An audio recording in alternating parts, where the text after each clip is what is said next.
My name is Andrea Wallace. I'm 32 years old, and last Easter, my family tried to erase me from my own history. I was sitting at the dinner table, the same table where my mother used to serve her famous sweet potato casserole, when my brother looked me dead in the eye and told me I was never really part of this family. He said, "Ask your mother why." My mother has been dead for 25 years. My dad dropped his fork. The whole room went silent. 18 people, forks frozen midair, napkins clutched in fists. And then my grandmother, the quietest woman at the table, 78 years old, bad knees, purse on her lap like always, stood up. She reached into that worn leather bag she's carried every single day for as long as I can remember, pulled out a yellowed envelope and said, "I've waited 25 years to show you this. Before I tell you what was inside that envelope, do me a favor, hit like and subscribe, but only if this story earns it, and drop your location and local time in the comments. I love knowing where you're listening from." Now let me take you back to March of last year, the week before Easter, when I got the phone call that started everything. I was sitting in my apartment in Richmond, reviewing structural plans for a bridge retrofit, when my phone buzzed. Dad's name on the screen. He doesn't call often, maybe twice a year. My birthday if Lorraine reminds him, and whenever there's a family announcement, he can't delegate to a group text. "Andrea, your stepmother and I want the whole family together for Easter this year." His voice had that particular flatness it gets when he's reading from a script someone else wrote. "Lorraine says we need to talk about the future of the house." The house. My mother's house. The one where Catherine Wallace planted tulips every March, read me stories in the upstairs den, and marked my height on the kitchen door frame with a pencil and a tiny star. I hadn't been back since Thanksgiving, when Lorraine seated me at the far end of the table, next to the kitchen door, like hired help who'd wandered in from the wrong entrance. "Your grandmother Eleanor will be there too," Dad added. "She asked about you." That's what made me say yes. Not him, not the house. My grandmother. "One more thing," he said, and his tone shifted. Confused, almost apologetic. "Lorraine says to bring some form of identification, a driver's license or something. She says it's for some kind of paperwork." I set my pen down. "Paperwork? At Easter dinner?" "I don't know, sweetheart. She just said to bring it." After we hung up, I sat there for a long time, staring at the blueprints on my desk. I build things for a living. Bridges, overpasses, structures designed to bear enormous weight. I know what stress fractures look like before a collapse. And that phone call had fractures all through it. I should tell you about the house. It sits on a half-acre lot at the end of Birch Lane in Millfield, Virginia. A 2-story colonial revival with a wide front porch and blue shutters my grandfather Robert painted the summer before I was born. The kind of house where the screen door slaps shut behind you and the neighbors wave without slowing their cars. My mother, Catherine, loved that house the way some people love churches. She planted yellow tulips along the front walk every spring. She kept a reading nook in the upstairs den with a green velvet chair that smelled like her perfume, something with jasmine. And every few months she'd stand me against the kitchen door frame, press a pencil flat on top of my head, and draw a small line. Then she'd add a star beside it. "That's how much you've grown," she'd tell me. "One star at a time." She died when I was 7. Lung cancer, caught too late. She never smoked a day in her life. After she was gone, Dad fell apart. Couldn't cook, couldn't get me to school on time, couldn't look at the tulips without sitting on the porch steps and pressing his palms into his eyes. Lorraine Pruitt showed up about a year and a half later. A friend of a friend from Dad's office. She brought casseroles. She organized the pantry. She told Dad he didn't have to do everything alone. Within 6 months, she'd moved in. Within a year, she and Dad were married. She brought Tyler, her 4-year-old son. And slowly, quietly, like someone rearranging furniture while you sleep, every trace of my mother began to disappear. The wedding photos came off the mantel. The jasmine perfume vanished from the den. The tulips got ripped out and replaced with white gravel. But the pencil marks on the kitchen doorframe, those stayed, because Lorraine never noticed them. I drove 2 hours from Richmond on Easter Sunday, windows down, rehearsing what I'd say if the conversation about the house turned ugly. I had 3 versions: polite, firm, nuclear. I was hoping for polite. I was ready for firm. Pulling into Birch Lane, I counted the cars in the driveway. Tyler's black BMW, brand new, no idea who paid for it. Lorraine's white SUV. Aunt Ruth's sensible Honda. And Grandma Eleanor's ancient tan sedan, parked crooked because she refuses to let anyone else drive her. There were other cars too, more than usual. A silver pickup I recognized as Uncle Frank's. A red minivan from one of the cousins. 2 or 3 others I didn't know at all. Lorraine had packed the guest list. She wants an audience, I thought. I didn't know yet how right I was. Lorraine met me at the front door with one of her performance hugs, arms wide, voice pitched high enough for the living room to hear. "Andrea, it's been so long since you visited. We've missed you so much." Tyler was on the couch, phone in hand.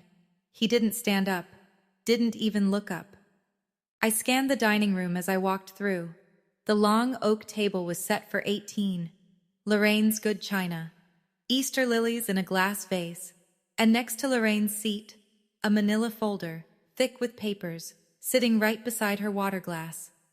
Grandma Eleanor was in the wingback chair by the window, her old brown leather purse resting on her lap. She reached out and caught my hand as I passed. "Sit beside me tonight," she said quietly. Just that. Nothing else. From the kitchen, I heard Lorraine say to Dad, just loud enough to carry, "You remember what you need to say, right?" Dad swallowed, nodded. The screen door slapped shut behind the last cousin to arrive, and Lorraine called everyone to the table. Lorraine had arranged the seating like a general positions troops.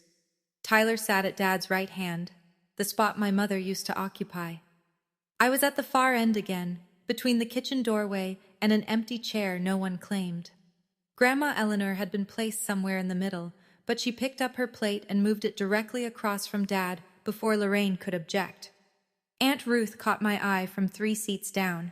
She gave me a look I recognized, the one she uses in court depositions. "Stay sharp." The food came out. Easter ham, deviled eggs, green bean casserole, rolls from the bakery on Main Street. Lorraine carried the ham platter herself, accepting compliments as she set it down. "I was up at 5 this morning getting everything ready," she said, smiling at Uncle Frank's wife, Helen. "Nobody appreciates how much work goes into this." Nobody mentioned Catherine. Nobody ever does at these dinners. My mother's name hasn't been spoken at this table since roughly 2003.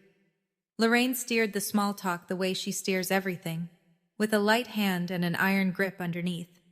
"Tyler has the most exciting news," she announced, touching his shoulder. "He's been offered a wonderful business opportunity. Tell them, sweetheart." Tyler leaned back, grinning. "Big things coming. Can't say too much yet, but it's going to change everything." I ate my ham in silence. Dad sat at the head of the table and stared at his plate like it owed him money. He hadn't looked at me once since I'd arrived. 20 minutes into the meal, I saw Tyler lean toward Lorraine. His lips moved. I read 2 words. "When?" And then now? Lorraine patted his hand the way you pat someone right before they walk on stage. Then Dad pushed his chair back and stood up. Dad tapped his glass with a butter knife. The conversation stopped like somebody had pulled a plug. "I want to say something important," he began. His voice cracked on the word important, and he cleared his throat. Lorraine opened the manila folder beside her plate and slid a stack of papers toward him. Dad glanced at the top page, then at Lorraine. She gave him the smallest nod. "Lorraine and I have been discussing the future of this house for a while now," he said. "And we've decided, we think the best thing for everyone, is to transfer ownership to Tyler." He said it fast, like ripping off a bandage, and then sat down immediately. The chair scraped against the hardwood. Silence. The kind that fills a room like water. Uncle Frank set down his fork. Cousin Helen pressed her napkin to her lips. Grandma Eleanor's hands, folded on the table, went very still. Tyler leaned forward with a satisfied half-smile. "I'm going to take care of this place," he said. "Keep it in the family." I looked at the stack of papers Lorraine had pushed toward Dad. From where I sat, 18 feet away, at the far end of the table, I couldn't read the fine print, but I could see the letterhead. It wasn't a law firm. It wasn't a family trust document. It was a real estate development company. Crestview Development, LLC. My hands went cold under the table. I pressed my knuckles into my thighs. They weren't keeping the house. They were selling it. The door frame, the porch, the spot where my mother planted tulips, all of it, bulldozed for condominiums or a strip mall or whatever Crestview Development builds on top of other people's memories. Aunt Ruth set down her knife, quietly, deliberately, like a lawyer who just heard the other side's opening statement fall apart. I kept my voice level. 25 years of practice. That house is where my mother lived and died, I said. I don't agree with this. Tyler tilted his head. He had that look, the one he gets when he's about to say something he's rehearsed in the mirror, something Lorraine polished for him. Oh, come on, Andrea. He spread his hands wide, playing to the room. You were never really part of this family anyway. The air left the table. 18 forks stopped moving. Helen's hand flew to her mouth. Uncle Frank's jaw tightened. Tyler wasn't done. He leaned forward, looked me straight in the eyes, and said, "Ask your mother why." The silence that followed had a physical weight. I could feel it pressing on my chest. My mother, I said, has been dead for 25 years. Exactly. Tyler's smile didn't waver. So you can't ask her, but everyone at this table has heard the rumors. I looked at Dad. Dad had dropped his fork. It hit the edge of the plate with a sharp clink that echoed off the dining room walls. His face was gray. He stared at the tablecloth, and he did not look up. He did not tell Tyler to stop. He did not say a single word. Lorraine sat perfectly still, her expression arranged into something meant to pass for sympathy. But I saw the corner of her mouth, the faintest twitch, like she'd been waiting for this moment the way a director waits for the final curtain. Margaret Holloway, my mother's oldest friend, seated near the end of the table because Grandma Eleanor had insisted she come, turned red from the collar up. Her mouth opened. But before Margaret could speak, a chair scraped the floor at the center of the table. Grandma Eleanor placed both palms flat on the oak, pushed herself up, and stood. I need to pause here for a second, because I know some of you, maybe a lot of you, have sat at a table like that, where someone used your own mother's name as a weapon, and you had to decide right there, in front of everyone, whether to flip the table or let the truth do the work. If that's you, hit subscribe.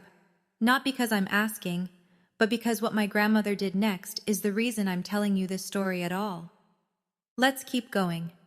My grandmother is 78 years old. She has arthritis in both knees and a steel rod in her left hip from a fall 6 years ago. Standing up from a chair is not a casual act for her. When Eleanor Wallace stands, she means it. She opened the brown leather purse, the same purse she's carried every day for as long as I've been alive. I'd seen her hold it at Thanksgiving, at Christmas, at my college graduation, where she sat in the back row because Lorraine had filled the family seats with Tyler's friends. That purse went everywhere with her, and sometimes, late at night when we'd sit on her screened porch drinking sweet tea, I'd see her run her thumb along something inside it. A piece of paper, an edge of something she never showed me. Now she pulled it out. A yellowed envelope, soft at the creases from years of handling. She set it on the table between the deviled eggs and the breadbasket. I have waited 25 years to show you this. Her voice was steady. No tremor, no drama, just the plain tone of a woman who has been patient long enough. Lorraine shifted in her chair. Eleanor, this is between Douglas and me. No. Grandma didn't raise her voice. She didn't need to. This is between me and the truth. She looked at Tyler, held his gaze until his smirk faded. You just told Andrea she doesn't belong in this family. You told her to ask her mother why. She paused. Let the words settle across all 18 faces at the table. Catherine can't answer, so I will. She unsealed the envelope. The glue gave way like it had been waiting. and drew out a folded sheet of paper. A lab report. Official letterhead. Dated August 14th, 2001. Tyler's smirk was gone. In its place, something that looked a lot like the first flicker of panic. In 2001, Grandma Eleanor said, 1 year after Catherine died, my son started hearing from someone in this house that Andrea might not be his biological daughter. She didn't look at Lorraine when she said it. She didn't need to. Every head at the table turned toward Lorraine on its own. I took Andrea to our family doctor myself. With his guidance, I arranged a paternity test. Andrea was 6 years old. She thought we were getting flu shots. Grandma unfolded the lab report and held it up so the table could see the header. Probability of paternity, 99.998%. She set the paper down flat. Andrea Wallace is the biological daughter of Douglas Wallace. She always has been. Uncle Frank exhaled hard, like he'd been holding his breath. Helen pressed both hands over her mouth. Two of the cousins exchanged a look that said everything. Tyler grabbed the edge of the table. That's from 2001. That's ancient. It doesn't... Aunt Ruth's voice cut through clean and calm. DNA doesn't have an expiration date, Tyler. I looked at my father. Dad's eyes were red. He was staring at the lab report like it was a mirror showing him every wrong turn he'd taken for a quarter century. Dad, my voice came out quieter than I expected. Did you know? Or did you just suspect? He opened his mouth, closed it, tried again. I didn't know who to believe. But you chose who to believe, I said. You know that, right? He said nothing. His hands lay flat on the table, palms down, fingers spread, as if the oak was the only thing keeping him from sliding under. From the end of the table, Margaret Holloway stood up. Her voice shook, but her words didn't. Catherine never betrayed Douglas. I was her closest friend for 20 years. Anyone who says otherwise is lying. Grandma Eleanor reached into the envelope again. And that isn't all. The second document was older than the first. Heavier paper, county seal embossed in the corner. Grandma Eleanor laid it beside the DNA report with the care of someone placing flowers on a grave. This is the deed to this house, she said, recorded in 1985. It lists 2 owners, Robert Wallace and Eleanor Wallace, joint tenancy with right of survivorship. She let the legal language hang in the air for a moment. Most of the table didn't know what it meant. Aunt Ruth did. I saw her close her eyes briefly, the way she does when a case turns in her favor. When Robert passed in 2012, Grandma continued, full ownership transferred to me, automatically. I never signed it over to Douglas. I never signed it over to anyone. Lorraine's face went white, actual white. Not the flushed pink of anger, but the bloodless pale of someone who just heard the floor crack beneath them. That's old paperwork, she stammered. Douglas has lived here for 30 years. Ruth spoke, measured, professional, the same tone she uses in depositions.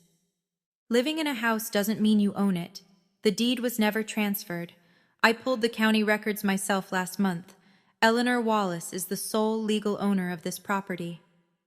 Tyler's chair scraped backward. You're saying this house isn't Dad's?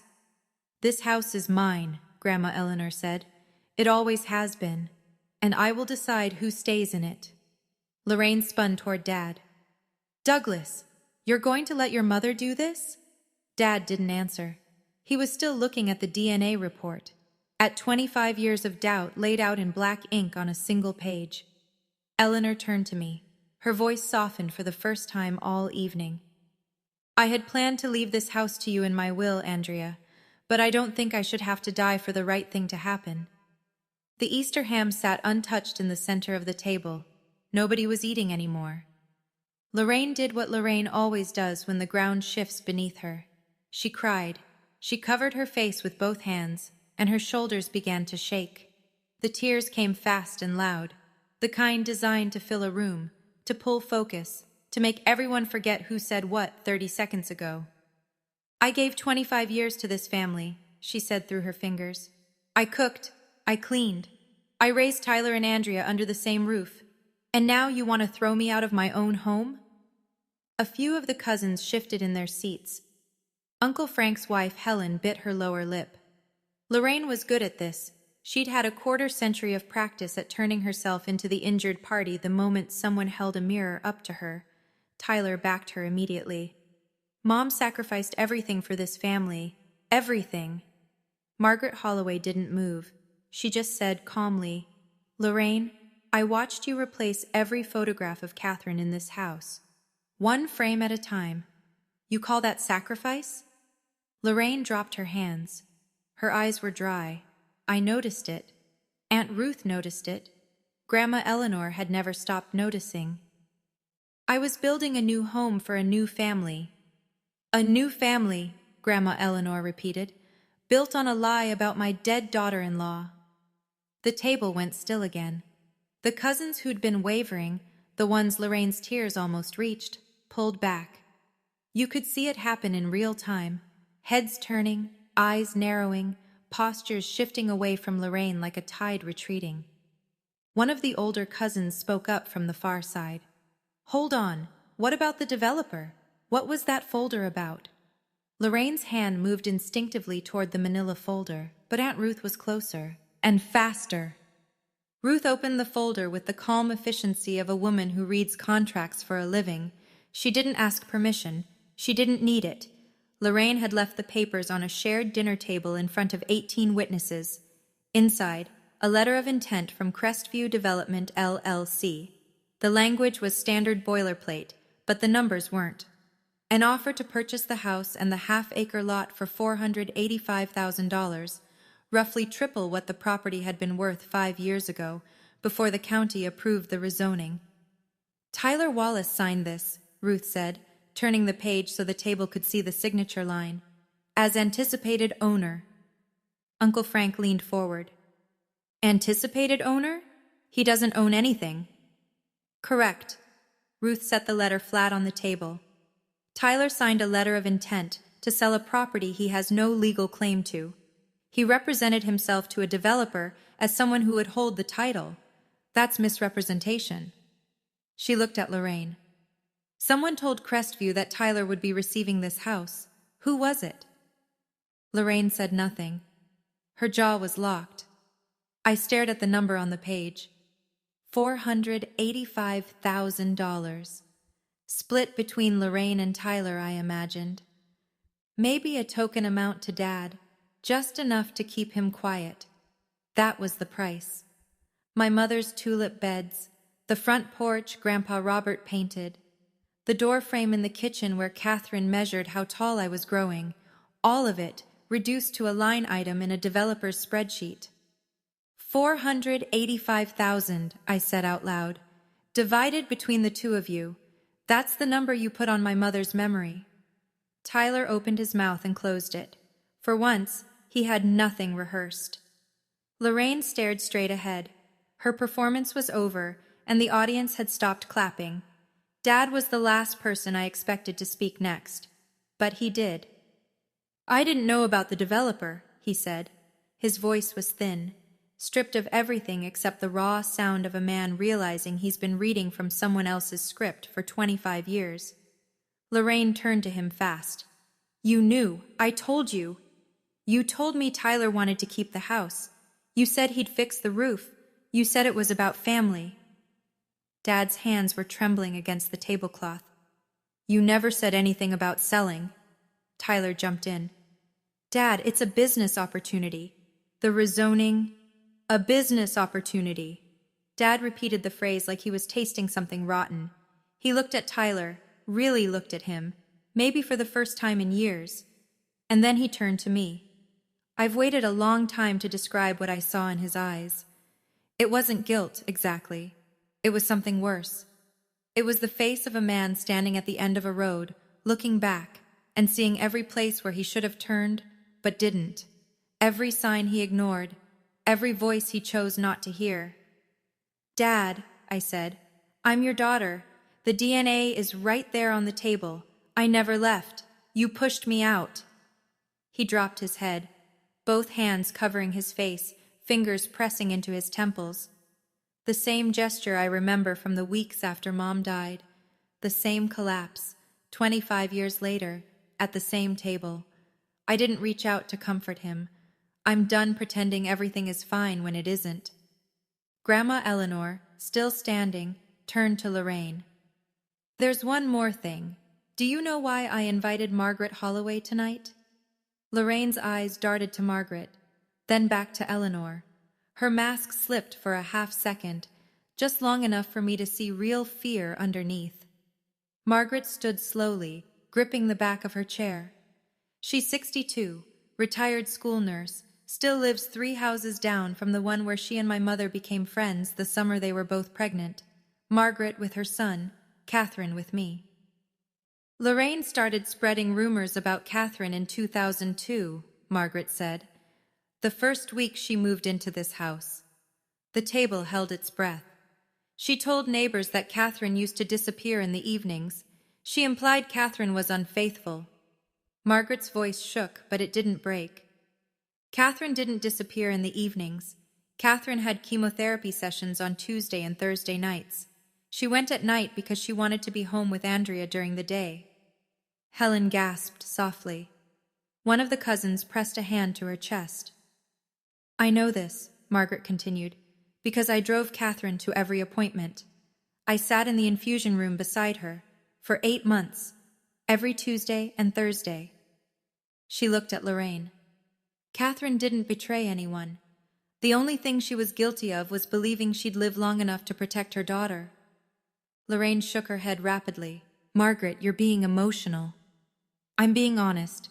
For the first time in 25 years, someone at this table is being honest about Catherine.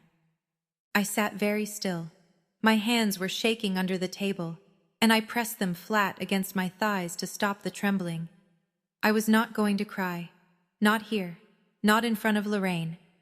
But something broke open in my chest, a grief I didn't know I was still carrying. My mother had been dying and fighting to stay present for me, and someone had used those exact nights, those chemo nights, to build a lie that lasted a quarter century. Mom knew. I'm sure of it now.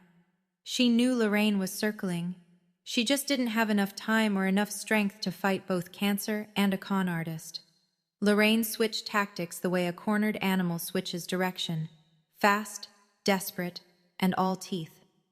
Andrea, she stood up. I raised you from the time you were 9 years old. I fed you. I clothed you. I kept a roof over your head. And this is how you repay me? By turning my own family against me? Tyler was right behind her. She's never been grateful. Not once. She moved to Richmond and never looked back. Lorraine turned to the rest of the table, arms spread, palms up, the universal gesture of a martyr on display. You all see this. I give 25 years of my life, and all I get is attacked. A few of the relatives shifted. Lorraine knows how to work a crowd. She's been doing it her entire marriage, positioning herself as the selfless wife, the devoted mother, the woman who held the Wallace family together when nobody else would. But Aunt Ruth leaned forward. Lorraine, Andrea paid her own student loans. She bought her own car. She put herself through college without asking Douglas for a dime. Ruth paused. What exactly is she being ungrateful for? Tyler jumped in. She wants the house. I set my napkin on the table. I don't want the house, Tyler. I want the truth. And the truth is sitting on this table in front of everyone. Lorraine pivoted toward Grandma Eleanor. Her voice dropped an octave. Dangerous now, not wounded. If you own this house, Eleanor, then why did you let us live here for 25 years? What kind of woman holds that over her son's family? It was a decent question. A strategic one. Designed to reframe Eleanor as the villain, the controlling matriarch pulling strings from behind the curtain. Grandma Eleanor looked at Lorraine for a long moment. Then she sat down, smoothed her napkin across her lap, and answered, Real quick, I see some of you already typing in the comments, and I love that. But let me ask you something specific. If you were sitting at that table and someone tried to use your dead mother's name to call you an outsider, what would your grandmother have done? Drop your answer below. Start with, my grandma would have, because some of these responses are going to be incredible. And while you're here, hit that like button. We're getting to the part where Lorraine realizes she built her entire empire on a foundation she never owned. I let you live here, Grandma Eleanor said, because Robert, my husband, loved Douglas. He wanted his son to have a home to raise a family in. That was the agreement, not a deed transfer, a handshake between a father and a son. She folded her hands on the table, steady, measured. I kept quiet for 25 years because I hoped Douglas would see the truth on his own. I hoped he'd look at Andrea and recognize Catherine's eyes. I hoped he'd ask himself why his daughter stopped coming home for holidays, why she never called. She glanced at Dad. He flinched. But Douglas didn't look, because someone kept standing between him and his daughter. She turned back to Lorraine. Every time he might have questioned the rumor, you reinforced it. A comment here, a question there. Don't you think Andrea looks different from you? Wasn't Catherine out late a lot before she got sick? Small things, drip by drip, until my son stopped trusting the one person who never gave him a reason to doubt. Eleanor touched the yellowed envelope. I carried this every day, not as a weapon, as a reminder to myself that Andrea is a Wallace. Every night I opened it, I told myself, one day, she'll need this. I prayed that day would never come. She looked at Lorraine. Today it came. Because you did this in front of me, in front of everyone. If I stay silent tonight, it means I agree, and I will not agree to the erasure of my granddaughter. Nobody spoke. Uncle Frank was gripping the edge of the table. Helen had tears on her cheeks. Even the cousins who barely knew me were staring at Eleanor with something that looked like reverence. I don't control this family, Lorraine, but I will protect Catherine's name in this house, because Catherine can't protect it herself. Tyler kicked his chair backward. It struck the wall behind him, and the crack of wood against plaster silenced whatever murmuring had started among the cousins. This is garbage, he said. His face was flushed, the veins in his neck standing out. The polished performance from earlier was gone, stripped away like a cheap coat of paint. I've been here 25 years. I mowed the lawn. I was here. He jabbed a finger at me, ran off to Richmond the second she could. Aunt Ruth's voice didn't rise a single decibel. Tyler, when was the last time you fixed the roof? What? The roof. You told Lorraine you'd fix it. Douglas hired a contractor last October. I saw the invoice, $2,200. Tyler blinked. I was going to fix it, when the house was mine. And instead you signed a letter selling it to a developer, I said. So which was it, Tyler? Were you going to take care of the house, or were you going to demolish it? He swung toward Lorraine. Mom, say something. Lorraine sat rigid. She scanned the room, face by face, seat by seat, looking for an ally. She found none. Uncle Frank wouldn't meet her eyes. Helen was shaking her head slowly. The cousins who'd wavered earlier had gone still, arms crossed, mouths shut. Tyler slammed his palm on the table. Fine. If this house belongs to Grandma, then who's she giving it to? Andrea? She doesn't even live in Millfield. Grandma Eleanor didn't flinch at the noise. She looked at Tyler with something close to pity. You're right. Andrea doesn't live here, because no one in this family gave her a reason to stay. Tyler opened his mouth. Nothing came out. He stood there, hands still flat on the table, a man-sized boy who had just discovered the stage lights were off and the audience had left. It started with Uncle Frank. He set his napkin on the table and looked at Lorraine the way you look at someone whose story just stopped adding up. Lorraine, for years, every time I asked about Andrea, you told me she didn't want to come around. You said she had issues with the new family structure. He paused. Were those Andrea's words or yours? Lorraine pressed her lips together. I was trying to give her space. Helen leaned in. You told me she had a difficult personality. Those were your exact words. You know how Andrea is. I repeated that to other people, Lorraine. I repeated it because I trusted you. One of the older cousins, Aunt Patrice, Robert's niece, raised her hand like she was in church. I've been sending Andrea a Christmas gift through Lorraine every year for the past decade. She looked directly at me. Andrea, honey, did you ever get any of them?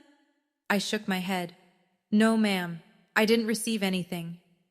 The room erupted, not shouting, something worse. The low, ugly sound of people realizing they've been lied to for years. Chairs shifting, sharp intakes of breath, Frank muttering under his breath, Patrice pressing her hand over her heart. That's a misunderstanding, Lorraine said quickly. I must have forgotten. 10 years of forgotten Christmas gifts? Frank said. For a child you claim you raised? I watched it happen. The social scaffolding Lorraine had spent 25 years constructing, collapsing in real time. Every relationship she'd maintained through selective truths and careful omissions was cracking under the weight of one dinner's worth of honesty. She had isolated me from the whole family, not just from Dad, from aunts, uncles, cousins, people who had been asking about me, thinking about me, sending gifts I never knew existed. 25 years. And I thought nobody cared. I needed a moment. While the table buzzed with cross conversations, Frank pressing Lorraine for answers, Patrice wiping her eyes, Helen comforting one of the younger cousins who looked shell-shocked. I pushed my chair back and walked into the kitchen. The door frame between the kitchen and the pantry is white painted pine, scuffed at the base from years of foot traffic. I'd walked past it 1,000 times growing up without thinking about it. I knelt down. It was still there, faded but legible. My mother's handwriting in number 2 pencil.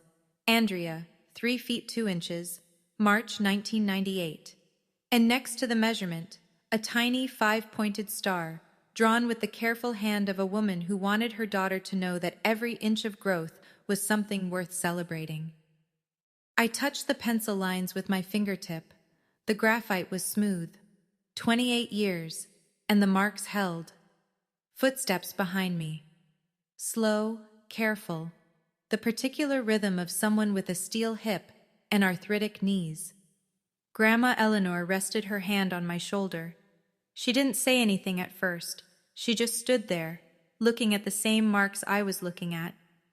I check every time I visit, she said quietly, to make sure they're still there. I understood then. The purse she carried everywhere, the envelope, the visits where she'd drift into the kitchen alone for a minute or two. She'd been standing guard over this doorframe for years, over the DNA results, over the deed, all of it. A quiet, stubborn watch that nobody else knew about.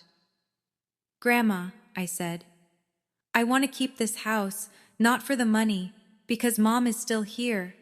She squeezed my shoulder. I know, sweetheart. Then she told me something that cracked me wide open. Catherine said something to me before she passed. She said, Mom, keep the house for my girl. Don't let anyone erase it. She'd called my grandmother Mom, because that's who Eleanor was to her. I walked back into the dining room and stood at the head of the table. Lorraine's end. The spot she'd claimed every holiday for 25 years. The seat closest to the kitchen so she could control the flow of food and conversation and narrative. I didn't sit down. I stood. And for the first time in my life, every person at that table was looking at me. I want to be clear about a few things. My voice was steady. I had not rehearsed this. I didn't need to. First, I am the biological daughter of Douglas Wallace. A DNA test conducted in 2001 confirms it. That document is on this table. I looked at Tyler. He was leaning against the wall near his toppled chair. Second, this house is legally owned by Eleanor Wallace. The deed has never been transferred. That document is also on this table. I looked at Lorraine. Third, Tyler signed a letter of intent to sell this property to a developer for $485,000, representing himself as the anticipated owner. He isn't. That letter is on this table too. Then I took a breath. I didn't come here for revenge. I came because my father invited me. But I'm not going to leave without the truth. And the truth is now in front of all of you. I turned to Dad. I'm not angry at you, Dad. I'm disappointed. But I'm still your daughter. That doesn't change because someone wanted it to. I turned to Lorraine. I won't call you my mother. I never have. But I won't call you my enemy either. I'll just call you the person I once trusted. I turned to Tyler. If you want to sue, sue. But I'd talk to a lawyer first, one who isn't Aunt Ruth. Then I straightened up. Grandma Eleanor and I will discuss the future of this house privately. This dinner is over. I picked up my plate, carried it to the kitchen, and set it in the sink beside the doorframe where my mother's pencil marks still held. The guests filtered out in twos and threes. No one lingered the way people usually do after Easter dinner. No second helpings, no coffee on the porch, no promises to do this again.